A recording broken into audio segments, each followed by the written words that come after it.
In 1992, Venezuelan air traffic controllers detected something unusual on their radars, a plane that shouldn't have existed.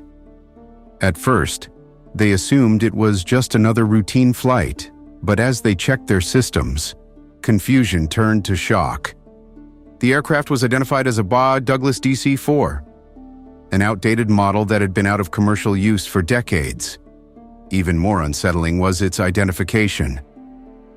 Flight 914, a passenger plane that had vanished without a trace in 1955. After several failed attempts to establish contact, a voice finally crackled through the old radio system. "This is Flight 914, requesting permission to land." The controllers froze. How could a plane that had disappeared 37 years ago still be in the air, acting as if nothing had happened? The aircraft was cleared for landing, and emergency response teams were dispatched, expecting an emergency situation. As it taxied down the runway, airport officials rushed to meet it. But when they got close, their shock only deepened.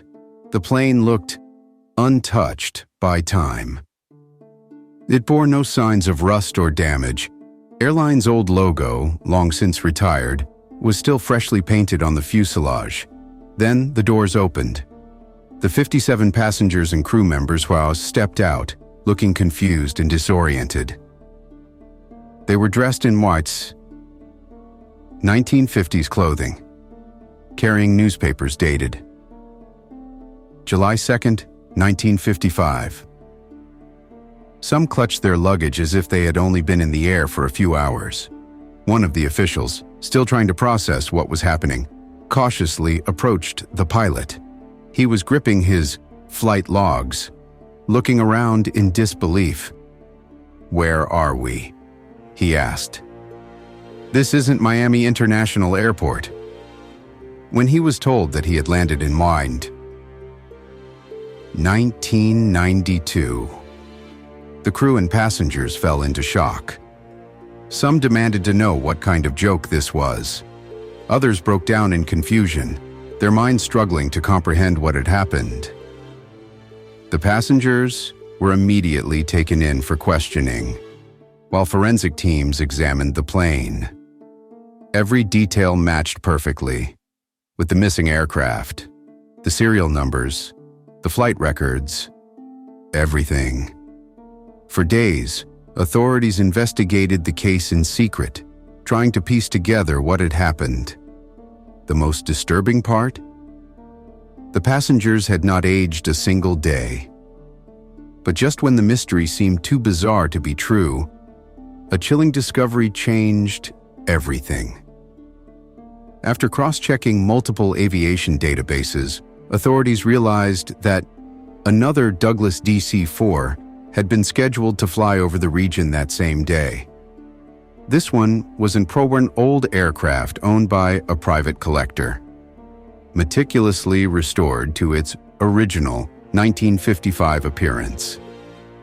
As investigators dug deeper, they discovered that a miscommunication in the radar system had caused a mix-up.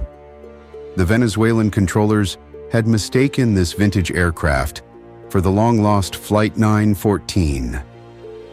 The passengers? They were actors, participating in a historical aviation reenactment, completely unaware of the chaos they had triggered when they requested to land. The eerie part? The high flight number they used had been purely coincidental. The story, however, had already spread. Before authorities could clarify the situation, rumors had already gone wild. To this day, some believe that the official explanation was just a cover-up, that something truly unexplainable happened to Flight 914, and the government used this coincidence to hide the truth. So, what really happened to the real Flight 914? Did it crash, leaving no trace behind? Or did it end up somewhere else? Let me know what you think in the comments. And if you want more mind-bending real-life mysteries. Don't forget to subscribe and turn on notifications, because sometimes the truth is stranger than fiction.